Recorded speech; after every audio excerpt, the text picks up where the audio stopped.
Bismillahirrahmanirrahim. Ingsun amapet ajiku pecut kencana, kang ketampar saka rikma, dak sabatake gunung juguk, dak sabatake segara asal, dak sabatake atine si.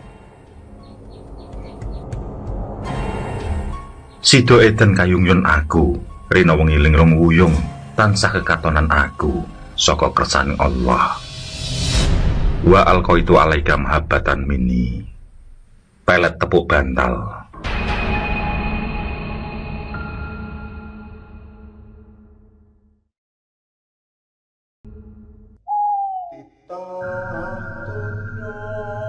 Assalamualaikum warahmatullahi wabarakatuh. Selamat datang kembali di channel Pen Invasion, channel yang menyuguhkan video cerita bergambar seputar misteri. Simak terus video dari kami. Tangan Rini kian gemetar, dadanya semakin kencang berdetak, dan matanya juga mulai memanas. Dia masih terpaku di tempatnya, seolah tanpa daya. Suami yang sangat dicintai benar-benar telah berpaling. Dia pergi dengan perempuan lain, dan perempuan tersebut adalah kawannya sendiri, sahabat karib semasa SMA dulu. Sebenarnya kecurigaan itu sudah sangat lama mengganggu pikiran Rini. Dia masih bisa bersabar dengan berbagai omongan miring tentang suaminya. Hingga saat kesabaran itu semakin menipis, dia pun mencoba mencari bukti-bukti konkret. Dan hari ini, bersama putrinya dia telah menemukan bukti tersebut. Suami yang telah memberinya 3 buah hati itu melangkah ke gedung bioskop bersama Nina, kawan yang selama ini dianggapnya setia. Saat mereka sedang bergandeng tangan memasuki gedung bioskop, sebenarnya Rini ingin menegur, tapi dia tidak memiliki kekuatan atau lebih tepat tidak memiliki keberanian. Bukan hanya itu, dia juga menjaga perasaan putrinya yang terlihat kecewa. Meski begitu, sang putri yang duduk di bangku kelas 3 SMP itu masih berusaha untuk membesarkan hati sang ibu. Dengan penuh sayang, dia bangkitkan kekuatan di jiwa Rini. Pada akhirnya, sakit hati itu kembali tersimpan. Ibu anak itu pun bergandengan menuju pulang dengan air mata kepedihan.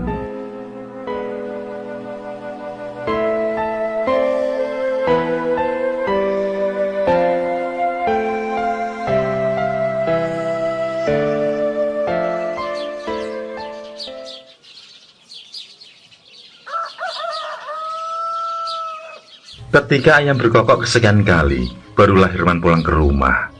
Saat ditanya, dengan ringan ia menjawab kalau menjamu tamu dari ibu kota.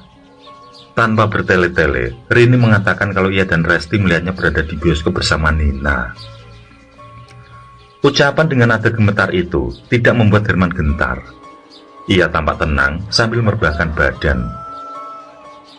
Tanpa berucap apapun, Herman tidak lagi bergerak. Dia tidur sampai matahari sudah garang di ujung timur. Hati Rini kian meradang. Ia mendesak agar Herman mengakui seputar hubungannya dengan Nina, tapi tetap saja tidak mau mengaku. Seiring berjalannya waktu, Rini mencoba bersabar. Dia alihkan perhatian pada anak-anak dan pekerjaan. Akan tetapi, semakin lama ocehan orang-orang dekat membuatnya tidak kuat. Perlakuan suami terhadapnya juga kian berubah.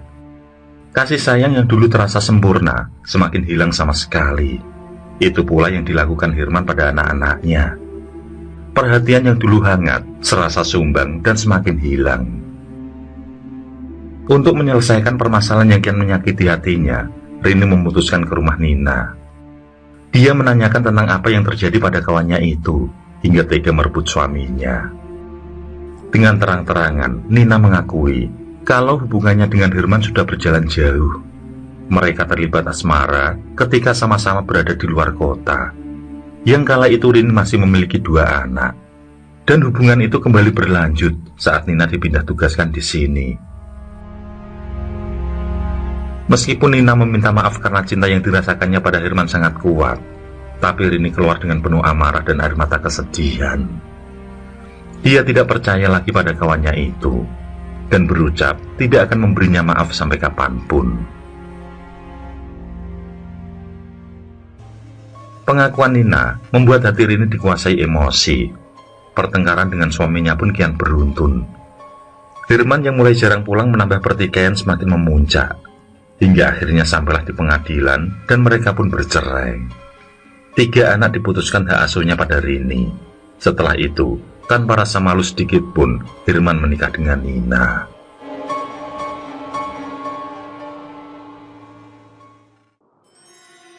Setahun kemudian, Rini mengenal seorang lelaki yang bernama Eza. Atas hubungan tersebut, Resti, putrinya, menyarankan agar menikah saja. Mendengar restu dari putrinya membuat Rini menangis haru. Putri sulungnya itu seolah dapat membaca kepedihan ibundanya. Eza yang masih lajang merupakan seorang pendiam yang usianya lebih muda 2 tahun dari Rini. Setelah pernikahannya tersebut, tentu saja Eza sangat menginginkan anak dari benihnya. Tapi tidak demikian dengan Rini. Baginya 3 anak sudah cukup, apalagi si bungsu masihlah kecil, masih kelas 2 sekolah dasar. Secara diam-diam, Rini pun menggunakan alat kontrasepsi. Seiring berjalannya waktu, Rini mulai menyadari kalau dia benar-benar cinta pada Eza. Rini hanya ingin menunjukkan pada suaminya maupun teman-teman dekatnya bahwa dia bisa mendapatkan lelaki yang baik dan lajang pula.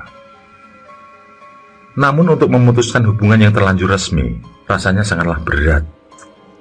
Andai dia memutuskan untuk berpisah pada perkawinan kedua ini, dia takut akan berpengaruh pada kondisi psikologis anak-anaknya. Rini pun tetap bertahan. Lebih-lebih hubungan Eza dengan anak-anaknya sudah demikian harmonis, sebagaimana ayah dengan anak-anak kandungnya.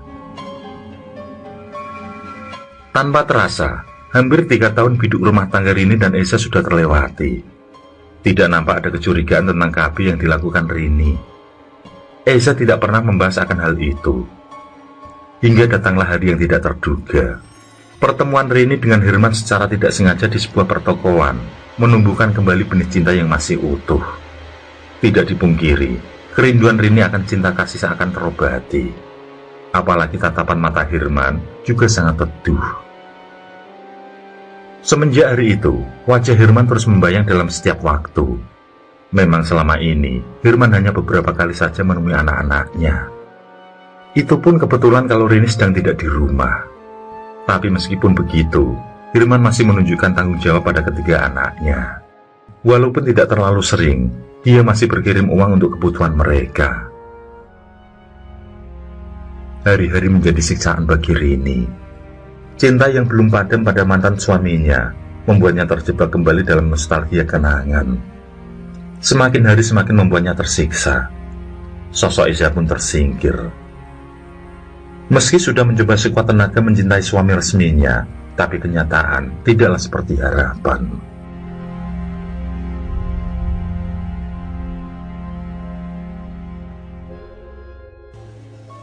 Suatu hari, kembali Rini dipertemukan dengan Herman.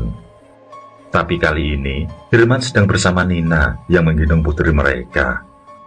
Rini benar-benar terpukul. Dia redam cemburu dan mencoba bersikap baik. Percakapan sebentar dengan Herman mampu membuat hatinya sejuk. Rini benar-benar bingung, ada apa dengan dirinya? Mengapa dia menjadi berat berpisah dengan Herman? Dia pun mulai berpikir realistis bahwa inilah cinta. Tidak bisa berpaling dan tidak tergantikan.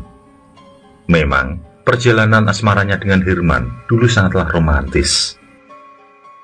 Bahkan mereka curi-curi waktu untuk memadu kasih. Herman yang tergolong pewaris usaha sang ayah banyak dikejar oleh para gadis kala itu.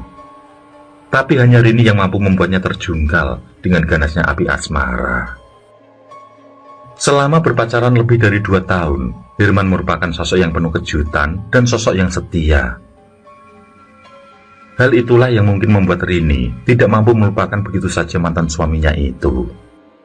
Cinta itu masih utuh, bahkan Rini menyematkan dengan bingkai emas. Yang selain itu, ternyata Herman juga kekasih pertama sekaligus terakhirnya.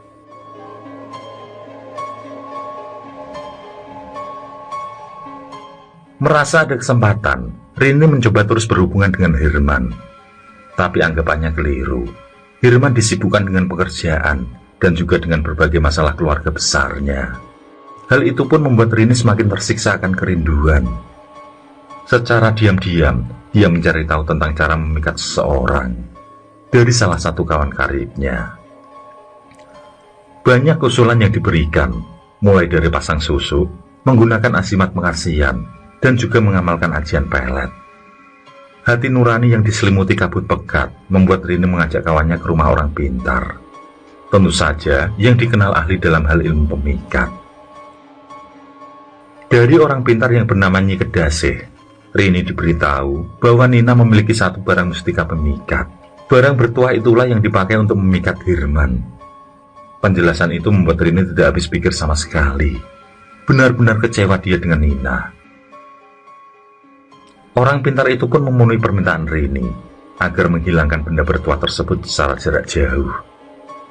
Setelah itu, barulah Rini diperkenalkan dengan salah satu ajian yang disebut dengan pelet tepuk bantal.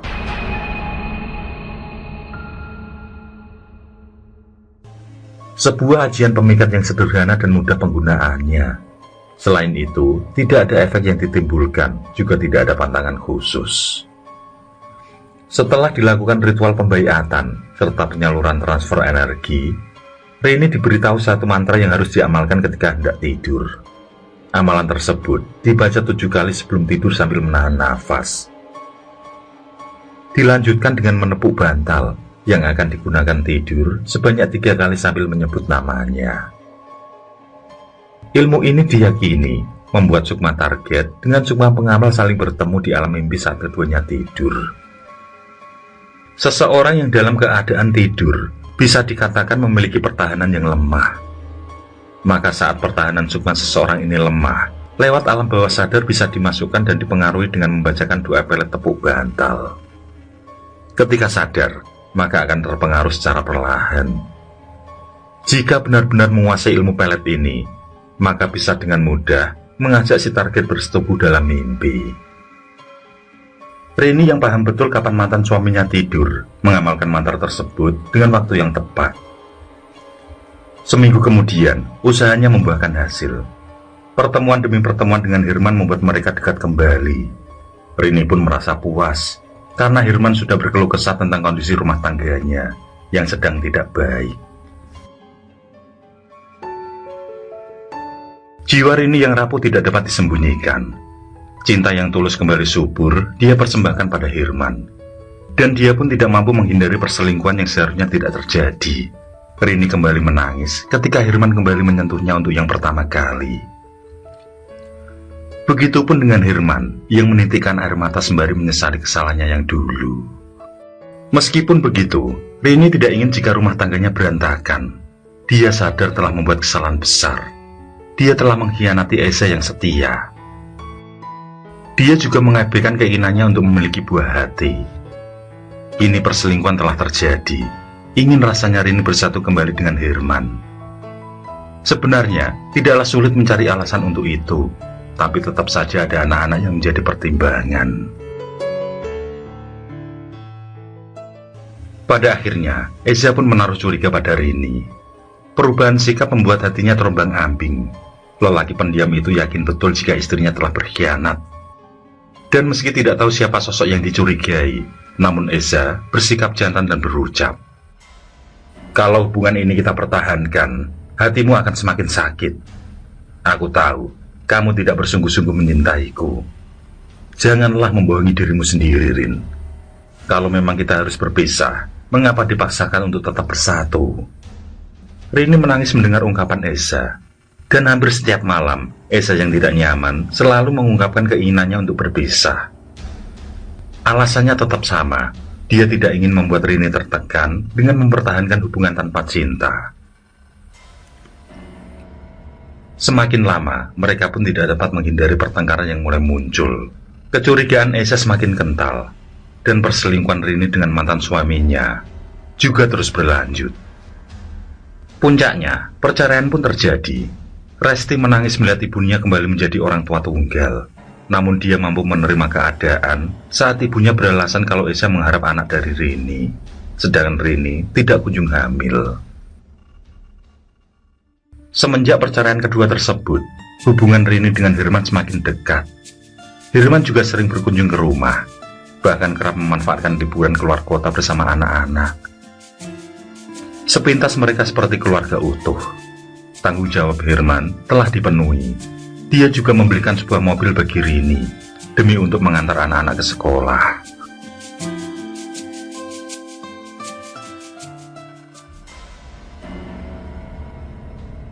Saat kebahagiaan dirasakan, Rini dikejutkan dengan berita duka atas meninggalnya Reza. Mantan suami keduanya itu kecelakaan di sebuah jalan tol lintas ibu kota yang juga membuat ibundanya gegar otak parah. Di saat yang bersamaan, Nina melabrak Rini ke rumah. Dengan kasar, Nina menuduh kalau Rini telah menggoda Herman dan mengguna-gunainya. Nina mengancam akan bunuh diri jika sampai dia bercerai dengan Herman. Dan ternyata, ancaman itu bukan isapan jempol belaka. Berkali-kali Nina mencoba bunuh diri, yang berarti Herman meminta perpisahan. Dan andai bunuh diri itu berhasil, Rini pasti akan sangat menyesal. Bagaimanapun, kematian Eza sudah membuatnya bersalah. Bagaimana jika Nina mati yang juga karena dia? Memang, dengan menyelesaikan masalah, dukun menjadi andalan Nina. Tapi tampaknya masa lalu yang manis bersama Herman tidak mampu mendobrak hubungan Rini dan mantan suami pertamanya itu.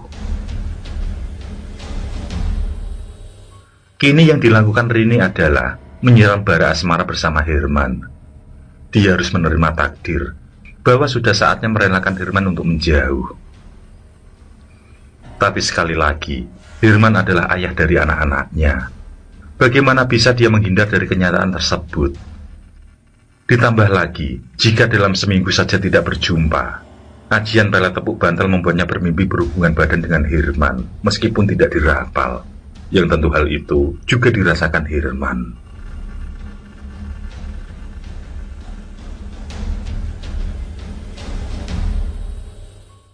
Rini berkeluh kesah dengan Nyai Kedasih. Sayangnya, orang mumpuni itu berujar jika ilmu pelet yang diberikan telah menyatu dengan jiwanya. Tidak ada penawar, kecuali doa yang diijabah. Nyai Kedasih menyuruhnya agar mengikuti arus hidup. Jika memang Herman adalah jodohnya sampai mati, maka dia tinggal menunggu. Atau jika dipertemukan dengan pria lain dan hatinya mampu berpaling dari Herman, maka itu adalah sebuah keajaiban. Rini termenung. Ini semua tergantung pada Sang Pencipta.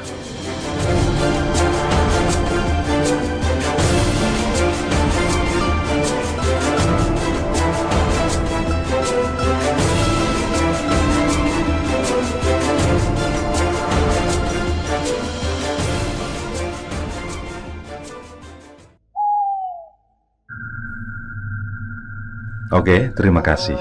Semoga kawan-kawan terhibur, dan untuk ke depan, semoga channel ini bisa lebih baik lagi. Akhirul kalam, wassalamualaikum warahmatullahi wabarakatuh.